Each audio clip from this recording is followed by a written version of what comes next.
So what price did ABB pay exactly for its extensive criminal history record?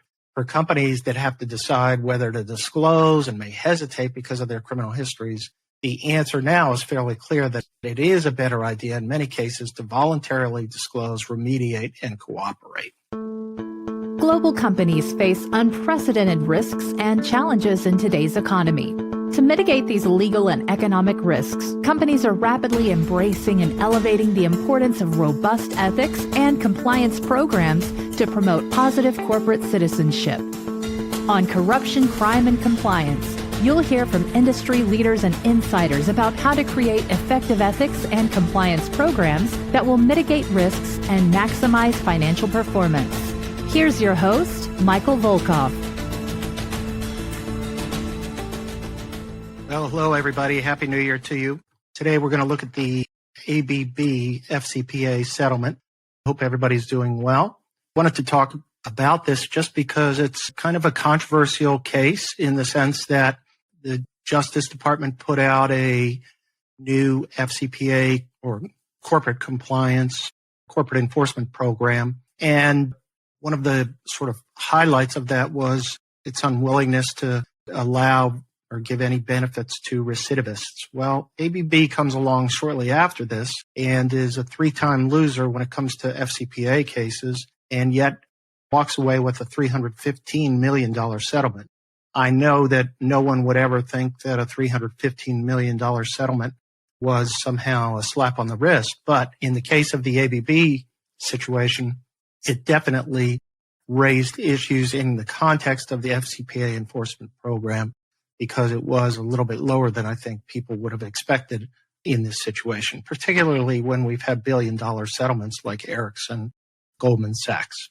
So let's start and talk about this case because we talk about ABB as a three-time loser in foreign bribery enforcement, but there also was a prior conviction that they had for price fixing or collusion in the antitrust arena that they ended up having a settlement as well as the other ones. So case starts in South Africa and ends in South Africa, but two ABB subsidiaries, one in South Africa and the other in Switzerland, each separately agreed to enter a guilty plea to FCPA conspiracy for violation of the bribery provisions.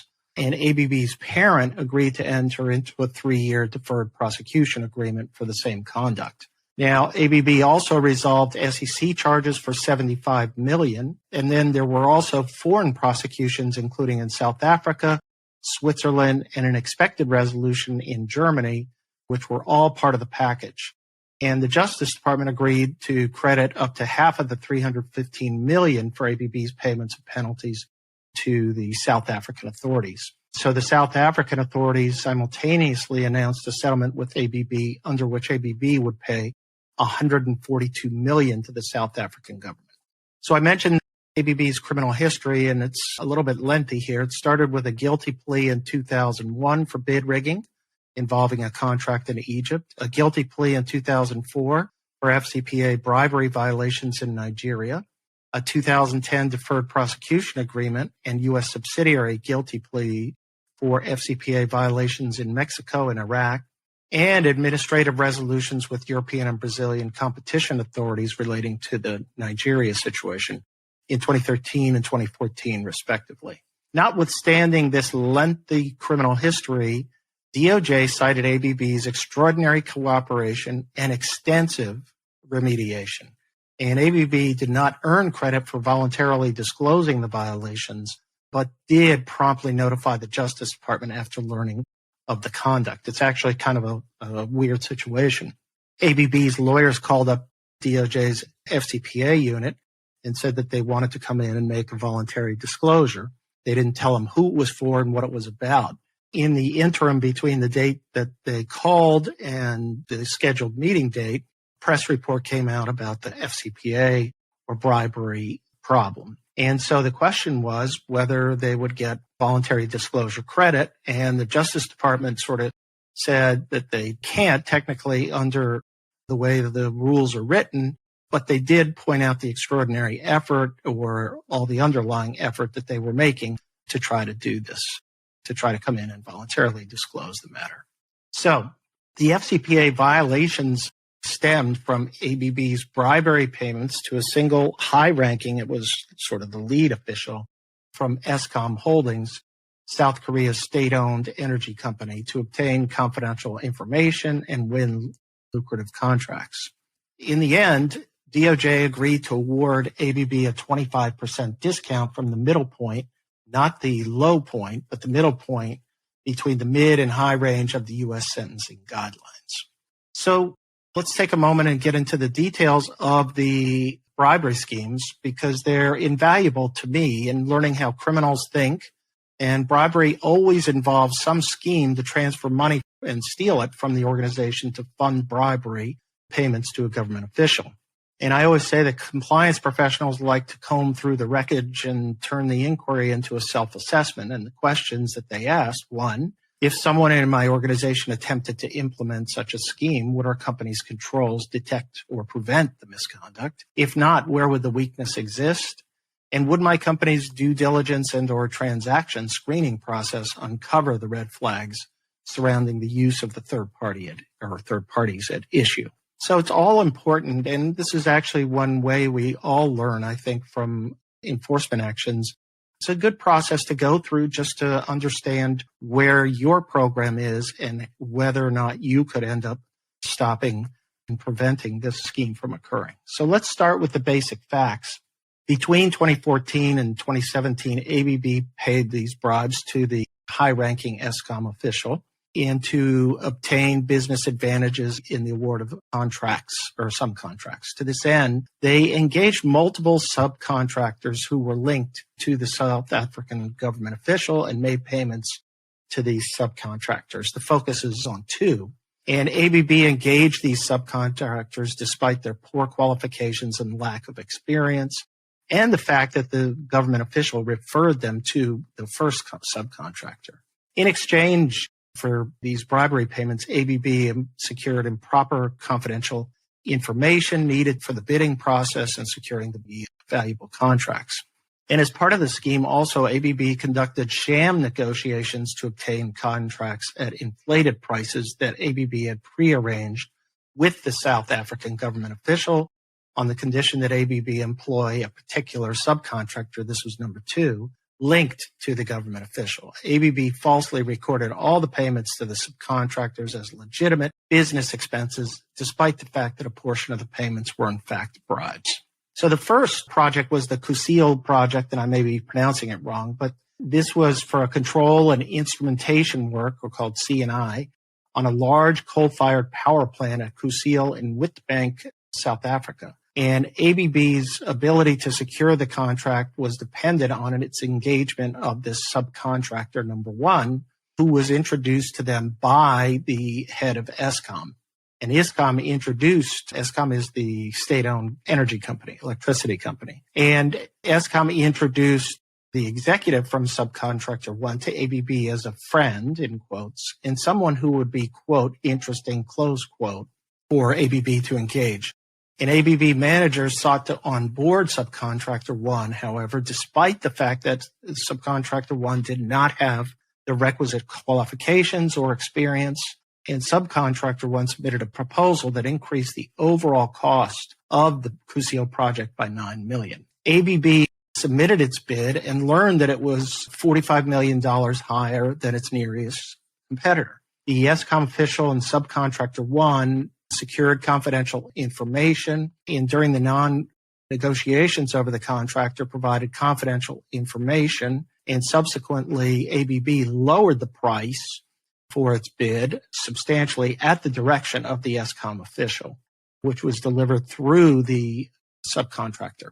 And shortly after ABB was selected as the winner of the contract, the high-ranking official, the head of Eskom, was suspended, although he was brought back subsequently. Notwithstanding this suspension, Eskom agreed to adhere to the contract and the engagement of the subcontractor through whom the bribes would be paid. So Eskom agreed to pay a 10% advance fee in the amount of $798,000, a portion of which was intended as bribes for the CEO. And ABB, of course, experienced difficulties in the execution of the contract because of subcontractor one's poor performance and lack of experience. So the next scheme related more to the use of variation orders. So in 2015, the high-ranking official was reinstated at ESCOM. ABB established a relationship with an additional subcontractor, number 2, and this subcontractor 2 failed various portions of the ABB due diligence process, including its financial stability and qualifications. And an ABB manager sought to approve the subcontractor, but in the end, because they couldn't get him through the due diligence process, they required a specific waiver of due diligence requirements to be approved. And then ABB approved the waiver. And on its face, the approval of a waiver creates significant red flags. And there were obvious technical deficiencies with the subcontractor to work through other qualified, and the work ended up being done by other qualified and technically capable subcontractors on the project. Now, the way the bribery payments were made here was not through payments made through the subcontractor, but it went through subcontractor 2, but the pricing was set where ABB and ESCOM, the ESCOM official, agreed to inflate the costs of variation orders. So there would be a variation order, a change to the plan, and they would agree on a set price for the change in plan. And then they would require, the ESCOM official would require then ABB to use subcontractor 2 for the project. And then they engaged in sham negotiations, but ultimately agreed on a previously agreed upon price. So a portion of the payments then that were made to subcontractor 2 for the variation order funded bribes to the ESCOM official. So there were 4 variation orders using this bribery mechanism, and the total of the variation orders was more than $57 million, a portion of which was paid to the ESCOM official as bribe. Interestingly, this project never got completed.